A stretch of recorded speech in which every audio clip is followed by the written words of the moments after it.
جی مفتی صاحب اور کوئی پوچھے؟ جی یہ جو آپ نے بتایا بدھ کے نام بتا دیجیے. جی جی بدھ کے نام بتا دیجیے. کس کے نام؟ بدھ کے نام. بدھ کے نام. ہاں دیکھیے، لات، منات، عزا، حبل. اور مفتی صاحب کھانا کھانے کے لات بعد کی منات. جو لات منات. ہاں عزا پوچھیے انجم حبل، بہن. یہ جو آپ نے کھانا کھانے کے بعد کی جو دعا بتائی تھی، آپ نبی صلی اللہ علیہ وسلم نے بتایا کہ کسی کے گھر دعوت میں جاؤ، وہ دعا بتا دیجیے، ہم نے نوٹ نہیں کر پائی. اللہم اطعم من اطعمنی واسقی من سقانی. مفتی صاحب یہ جو سورہ میں بتایا جا رہا ہے کہ نزولی ترتیب 22 ہے، تو یہ نزولی ترتیب کیا ہوتا ہے؟ جی آپ نے جو بتایا کہ سورہ اخلاص کے بارے میں جیسے بتایا کہ اس میں اتنا یہ سورہ آیا ہے، مکی صورت ہے، اور نزولی ترتیب 22، یہ نزولی ترتیب کیا ہوتا ہے؟ ہاں میں نے، آپ شاید تو کلاس میں شروع سے شامل نہیں تھی، میں پھر بتاتا ہوں. ایک قرآن کریم کی آیتوں اور سورتوں کی دو ترتیبیں، ایک تو نازل ہونے کے اعتبار سے ہے، اور ایک ترتیب تحریری قرآن جو ہوا کتابت والا اس کے اعتبار سے. تو دونوں یہ ترتیبیں اللہ کی طرف سے ہیں. جبریل علیہ السلام جیسی ضرورت ہوتی ویسے قرآن کریم نازل ہوتا. تقریباً 22 سال 5 مہینے 14 دن میں یہ مکمل قرآن کریم نازل ہوا. کبھی ایک آیت، کبھی 2 سورتیں، کبھی ایک سورت، جیسی ضرورت ہوتی ویسے نازل ہوتا. تو جبریل علیہ السلام آپ کو یہ بھی بتاتے کہ اس سورت کو اس سورت کے بعد رکھنا ہے، اور اس سورت کو اس سورت کے بعد رکھنا ہے. ان آیتوں کو اس سورت کا جز بنانا، ان آیتوں کو اس سورت کا جز بتانا ہے. تو اس اعتبار سے پورے قرآن کریم کی 114 سورتوں کی 2 ترتیبیں. ایک تو وہ نازل ہونے کی ترتیب ہے جسے ترتیب نزولی کہتے، اور ایک وضعی ترتیب ہے. وضعی ترتیب یعنی رکھنے کے اعتبار سے. جیسے کہ کوئی چیز ہمیں ملی، بہت ساری کوئی چیز مل گئی، اور اس کی ترتیب بتائی جو اس سائز کا ہو، اس کو پہلے، پھر اس کے بعد اس کو، پھر اس کے بعد اس کو، پھر اس کے بعد اس کو، تو 2 نمبر ہوئے. تو اس اعتبار سے ترتیب نزولی کے اعتبار سے سورہ اخلاص 22ویں نمبر کی سورت ہے، اور قرآن کریم کی ترتیب کے اعتبار سے 112ویں نمبر کی سورت ہے، کیونکہ پورے قرآن میں 114 صورتیں ہیں، اس کے بعد 2 صورتیں ہیں. سمجھ میں آ گیا؟ ترتیب اور دوسری کون سی تھی؟ جی مفتی صاحب یہ میں پچھلے ایک ان جو ترتیب کلاس میرا نزولی تھی، چھوٹ گیا ہے، ایک اس کا لنک ترتیب چاہیے تھا. وضعی تھی. وضعی رکھنے کی ترتیب یعنی السلام لگانے علیکم کی مفتی ترتیب. صاحب. جی کیا کہہ رہے تھے؟ السلام علیکم مفتی صاحب. وعلیکم السلام. سر آپ کتنی کلاس ہوئی ہے؟ یہ میں صفیہ بول رہی ہوں ممبئی صفیہ، سے. جی کتنی کلاس ہوئی؟ میری پہلی کلاس ہے یہ آپ کی پہلی کلاس ہے. ہاں. تو آپ کو لنک بھیج دیا جائے گا. یہ تو آپ کی جو میں سمجھتا ہوں 4 یا 5ویں کلاس شافیہ شیخ. ساتویں ہے کلاس. آپ کو ویڈیو سینڈ کر دی گئی ہے آپ کے پرسنل میں صافیہ شیخ، اس میں کلاسیں مل جائیں السلام گی. علیکم. وعلیکم السلام السلام. علیکم. جی مفتی صاحب میرے امی کا ایک سوال ہے. ہاں پوچھیے. مفتی صاحب میرے امی کا مسئلہ ایسا ہے کہ اس کی مطلب اس کو نا گھر میں سب لوگ دباتے ہیں، اور سوسائٹی میں بھی ایسا، محلے میں بھی سب لوگ دباتے ہیں، اور ایسے مطلب اس کے ساتھ سب لوگ جھگڑتے ہی رہتے ہیں، اور کسی کے ساتھ پٹتی نہیں ہے. گھر میں بھی ابا شراب پیتے ہیں، اس لیے بہت پریشان ہے. اس سے بات کرنا چاہتے ہیں آپ سے. مجھ سے؟ جی میری بات کو ویلیو نہیں دیتا مفتی صاحب، میرے بات کو کوئی سن ہی نہیں پاتا، بس اکیلی پڑ جاتی ہوں. اچھا جی. سوسائٹی میں بھی سب لوگ آتے ہیں اور بہت مطلب بہت جھگڑتے ہیں سب لوگ. یا معز، اللہ کے 99 ناموں میں سے ایک نام ہے 111 مرتبہ پڑھیں, اللہ تعالیٰ لوگوں کے دلوں میں ان کے لیے عزتیں ڈال دے گا. ہاں، اور ابا بھی شراب پیتے ہیں, چھڑوانے کے لیے کوئی عمل بتا دیجیے نا.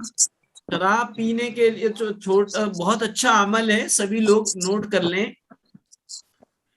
جس وقت شراب پینے والے سو جائیں تو ان کے سینے کے سامنے کھڑے ہو کر 7 مرتبہ سورہ شفا یعنی الحمد شریف پڑھ کے دم کر دیں. 21 دن تک انشاءاللہ اللہ نے چاہا تو شراب سے نفرت پیدا ہو جائے گی.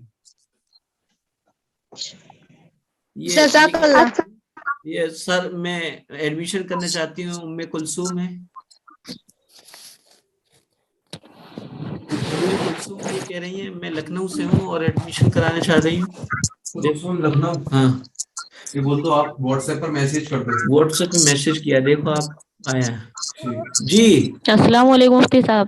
وعلیکم السلام. یہ کہہ رہا ہوں کہ ایک یہ دیکھیے آپ خواتین کا بیچ ہے, اس میں یقیناً ابھی ایک مرد بولے تھے, بہتر یہ ہے کہ وہ نہ بولیں, ان کا سوال ان کی سسٹر کا پوچھ لیں یا ان کی وائف پوچھ لیں, کیونکہ اس سے ایک میسج یہ جاتا ہے.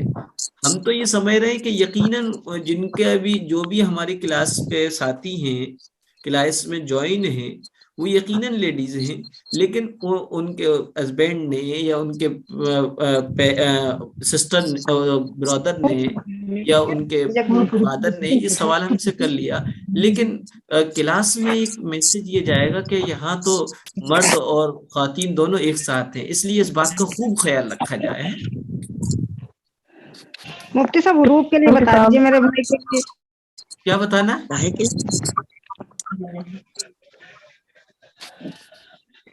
جی السلام علیکم مفتی صاحب. جی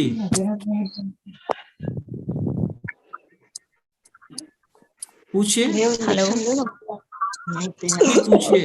مفتی صاحب کیا آپ میرے نام کے معنی بتا سکتے ہیں؟ منتشا. کیا ہے نام آپ کا؟ کیا نام ہے آپ کا؟ منتشا. منتشا.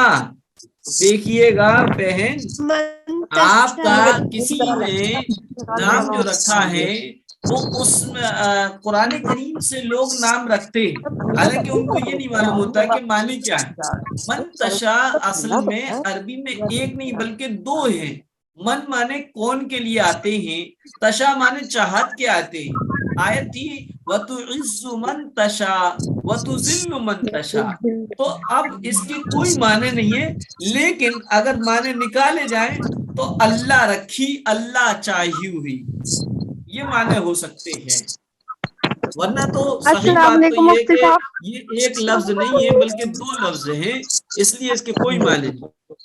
بس یہ منتشا جس کو چاہے, جس کو چاہے, جس کو اللہ چاہے, یعنی اللہ کی چاہت والی مجازی معنی لیے جائیں گے, اللہ سے محبت کرنے والی, اللہ سے چاہت رکھنے والی.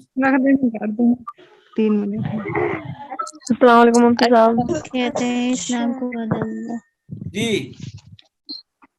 مفتی صاحب میرے ابا کا سوال ہے, جیسے کہ ان کی سیلری ملتی ہے تو کیا وہ اپنی تنخواہ پہ نیاز کر سکتے ہیں؟ دیکھیے نیاز کے معنی ہیں کسی کو ثواب پہنچانا, تو ثواب جب تک نہیں پہنچے گا جب تک کہ کوئی غریب اس کو یوز نہ کر لے. ہم پیسے سامنے رکھ کے کتنی نیاز مان لیں, کیا اس کا ثواب مل جائے گا؟ نہیں ملے گا. جب تک کہ وہ چیز ہم دوسرے تک نہ پہنچا دیں اور وہ اس کو استعمال نہ کر لے, جب تک اس کا ثواب نہیں مل سکتا ہے. لہذا نیاز کے لیے, فاتحہ کے لیے, ایصال ثواب کے لیے جب تک وہ پیسے غریب تک نہیں پہنچیں گے اس وقت تک ثواب نہیں ملے گا. اور کیا نیاز کے ثواب پہنچانے کے لیے نیاز کا ہونا ضروری نہیں ہے. کتنے موقع ایسے ہوتے ہیں کہ مرد حضرات مسجد میں جاتے ہیں, جمعے میں ڈونیشن کا چندے کے ڈبے میں پیسے ڈالتے ہیں. کتنے موقع ایسے ہوتے ہیں ہماری دہلیز پہ کوئی سوالی آیا, کوئی فقیر آیا, ہم نے بغیر فاتحہ اور بغیر نیاز کے وہ پیسے دے دیے, اس کا ثواب مل گیا.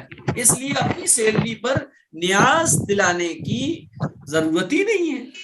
بس آپ نے اس کو کسی غریب کی مدد کے لیے دے دیا, اس کو دوائی دلوا دی, اس کو گرم کپڑے دلوا دیے, اس کی مدد پوری کر دی, اس کی حاجت کوئی ضرورت پوری کر دی, یا اس کو کیش یا نقد کچھ دے دیا, تو یہ خود ثواب پہنچ گیا. جی ہیلو خیر و برکت کے لیے کوئی عمل جی جی جی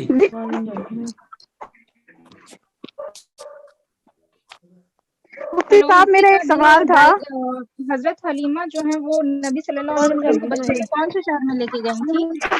وہ قبیلے بنو کیا ہے؟ سعد میں ہیلو جو مکہ کے اطراف میں جو گاؤں لگتے ہیں ان میں.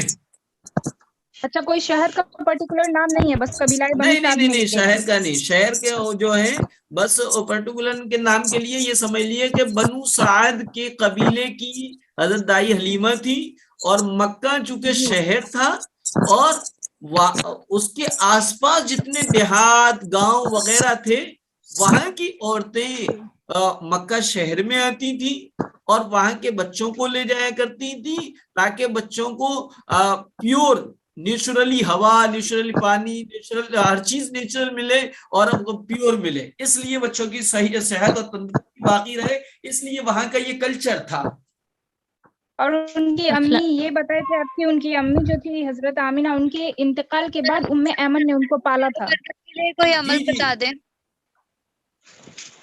ایمن جو ہے چونکہ باندھی تھی تو لہذا وہ لا کر حضرت عبد المطلب کو جو دادا جانتے ان کے سپرد کر دیا, اس کی انڈر میں کیئر آف آپ گرینڈ اپنے دادا کے رہے, لیکن وہ برابر ایمن آپ کی خدمت کرتی رہی. جی السلام علیکم مفتی صاحب میرا ایک سوال تھا. میں خیر و برکت کے لیے کوئی وظیفہ بتا دیں مولانا صاحب. جی کس میں؟ سیلری میں خیر و برکت کے لیے, پیسوں میں خیر و برکت کے لیے. سیلری میں خیر و برکت کے لیے, سیلری میں خیر و برکت کے لیے یہ ہے کہ آپ ابو سے یہ کہیے گا کہ اپنی سیلری میں سے کچھ غریبوں کا حصہ رکھیں. اللہ کے رسول پیارے آقا حضرت محمد صلی اللہ علیہ وسلم کا یہ حکم ہے, اے ابن آدم تو خرچ کر, اللہ تعالیٰ تجھ پہ خرچ کرے گا. یعنی کچھ حصہ سیلری میں سے غریبوں کا طے کر لیجئے گا, 10 روپے, 20 روپے, 50 روپے, اللہ تعالیٰ اس کی وجہ سے برکت دے گا. اور سورہ اخلاص کا جو عمل میں نے بتایا آج کے سبق میں, اس پر عمل کیجئے, انشاءاللہ برکت ہوگی. جی بہت میرا ایک سوال تھا. ہیلو مفتی صاحب. عرشی پوچھیں. السلام علیکم. دیکھیے سلام السلام علیکم. مفتی صاحب میں کچھ میرا پوچھنا یہ چاہتی سوال ہوں. تھا. ہاں کہیے. میری یہ سوال تھا, جیسے آپ نے کہا تھا کہ پیچھے سے ہوا نکل جانے پر وضو ٹوٹ جاتا ہے, یا ایسا کنٹینیو بار بار ہوتا رہے وضو کرنے کے بعد بھی, تو کیا بار بار وضو کرنا پڑے گا؟ دیکھیے ایک تو یہ کسی کا مطلب کہ 5 منٹ بھی اس کے ساتھ ایسا مسئلہ ہے کہ وہ 5 منٹ بھی اس کی کنڈیشن یہ نہیں رہتی کہ اس کی ہوا رکتی ہو, یعنی اتنا گیپ نہیں ملتا ہے کہ وہ وضو بنائے. مثلا وضو بنانے میں 5 منٹ, وضو بنانے میں 2 منٹ لگتے ہیں, نماز پڑھنے میں 5 منٹ لگتے ہیں, کل 7 منٹ بھی اس کا پیٹ اتنا خراب ہے کہ ہوا نہ رکتی ہو, تو ایسی صورت میں یہ بندی معذور سمجھی جائے گی, اور اس کے مسئلے الگ ہوں گے. اس کے لیے مسئلہ یہ ہوگا کہ وہ ہر نماز کے لیے وضو کرے اور نماز پڑھے, درمیان میں وہ چیز پیش آتی ہے تو اس کا وضو نہیں ٹوٹے گا. لیکن کسی کا ایسی حالت نہیں ہے تو اس کے لیے حکم یہ ہے کہ ہاں جب بھی ہوا نکلے گی وضو ٹوٹ جائے گا, دوبارہ وضو بنانا پڑے گا. مفتی صاحب جی ایک سوال اور تھا آپ سے. ہلو, ایک سوال اور تھا. جی کہیے. شانگار نام کا مطلب کیا ہوتا ہے؟ شانگار نام کا معنی کس کے معنی؟ شانگار.